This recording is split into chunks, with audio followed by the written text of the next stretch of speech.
Alan Smallwood. 4 of these will tail on to the back of tonight's 35-lap main event that will end tonight's action. So 4 of them will continue on. For the rest, sadly, their weekend is over. But then nevertheless, we've still got another lot of action with the Nova's Glass Street Stock Month of Madness presented by Speedway Sedans Australia. We go racing again next weekend at the Perth Motorplex, which is back to its original glory. It's been 10 years since the Super Saturday event for street stocks, only 3 years since they've competed at the Perth Motorplex. That one was won by Ben Norman in car number 66. He obviously as well holds the lap record over at the Motorplex, but with the field that we've got, I think that may be broken in the next couple of weekends. And then we finish it off in Geraldton with a street stock shootout on February 13. The lights go flashing, Alan Smallwood. We take 4 out of this one to continue on their merry old dance for the Mainsbury Street Stock Summer Cup. We do indeed. This one's going to be an outstanding battle. B-main number 1, Ray Clifton and Daniel Emagiri on the front row, 2 long-time sedan competitors here in WA. Underway in the reverse direction and straight away under a solid yellow light. Our chief steward, Kim Beard, assisted tonight by Darren Sutton, both long-time drivers themselves.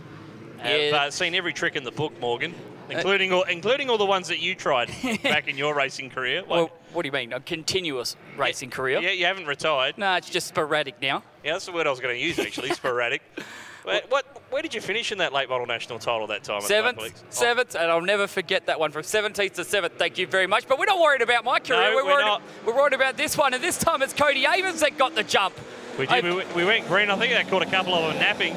And Cody Avens, what a start. And he's up into second place straight away. And Brindley McGaffin with a bit of work to do. He's no stranger to B-mains, having done one last weekend in the state title. Yeah, he wants to make sure that he doesn't have to pack up again, as Gavin Yates has gone around in car number 50. As he parks the car on turn number 3, he hasn't moved. Yes, he has. Great sportsmanship from the 50. But Emagiri, he started on the pole of the B-main last weekend. Didn't make the show. He's trying to reverse that, but the yellows have come on. Gavin Yates has brought out the caution. Yeah, the Yates earth-moving Commodore now gets mobile. We'll pick him up the single file restart very shortly. 15 laps in duration, and it's going to be a fierce battle throughout these 2 B-mains, Morgan. How good's the track been holding up with the amount of racing we've got on? Outstanding, particularly with the heat that we've had today. 33 degrees here in Bunbury, and we haven't stopped racing since 5 o'clock. We've had cars on the track since 4:15. So Emagiri, Avens, McGaffin, and Clifton. How good is it for the Northwest if the 5 and the 73 can continue on? Yeah, street stock's absolutely booming in that part of the world. I was up in Broome at the Shinji Matsuri Festival race meeting in September, and yeah, in excess of 30 cars they had that weekend. It's street stocks I'm alluding to, so very strong in that part of the world, and good to see a few of them venturing down for this Nova's Glass Month of Madness, brought to you by Speedway Sedans Australia. So back underway, Daniel Emagiri. He wouldn't enjoy having to come the long way into the A-main tonight through this B-main number 1, but he leads in the DVF Plumbing number 83 down the back straight from his late model sedan sparring partner in Cody Avens. And look at Floppy, 3/4 track high, trying to make something happen as I speak. He loses a spot to the 23 of Matt Lowe. But it's only a charging 3. That's 2 laps completed. There's still 13 to go.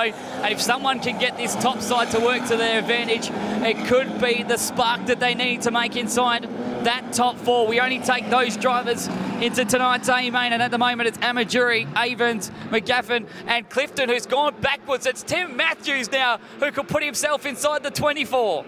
He can indeed in car number 24. As he's working his way forward, Ray Clifton and Matt Lowe side by side as they go into Catalano corner. Ray Clifton with some work to do if he wants to get into the big dance tonight.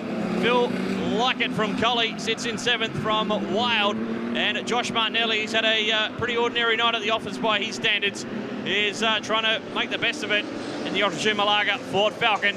Car number 87 racing in memory of his late father-in-law, Jeff Penfold. Yeah, after hitting that concrete wall earlier on in the night, it's really stuck him well far than he should be. He's been a hard charger throughout the recent seasons as Justin Hurst goes for a spin on turn number 1. He'll keep the car up and mobile and join well down in the field, but Amajuri has had this one stuck to his own as Matthews now looks to the inside of McGaffin. McGaffin's already got one hard charger to his name. Can he go for two as he's now looked to the outside of Avens as well? The top side starting to come in for the 5 machine. If he can get this to sick, he will find himself into second place and ever so more comfortable inside that A main.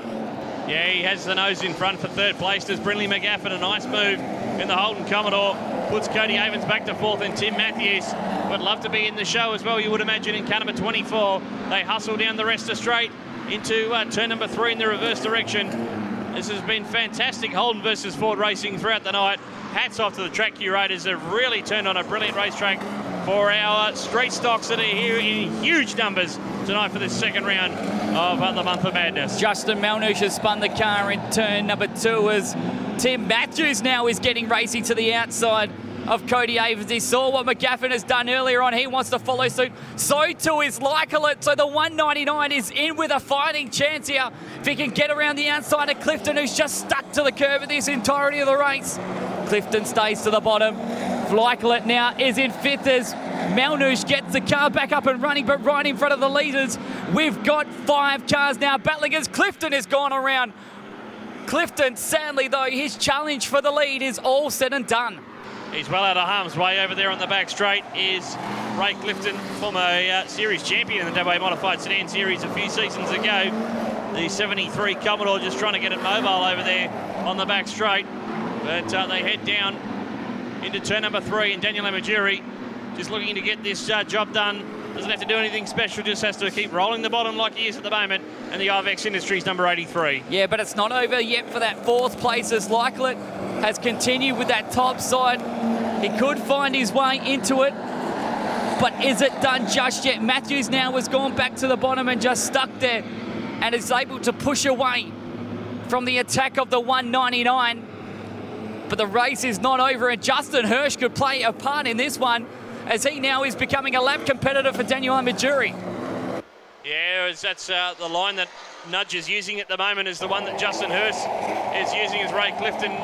Doesn't look like he's going to rejoin the race over there on the back straight as Justin Melnush finally retires from the race in car number 51, the Ford Falcon, as Amajuri, that lap car just starting to become a little bit of an inconvenience for him in car number 183, as Avens and Brindley McGaffin having a great battle for second place, and Tim Matthews all of a sudden might work his way up into 3rd as he rolls the bottom beautifully out of turn number 2. Yeah, and waiting just for his moment is Phil Lykelet. The white flag should be any time soon now for these drivers as McGaffin has decided second place isn't enough for me. I want the whole hog. I want to make sure I'm comfortably in, and it rides the wall.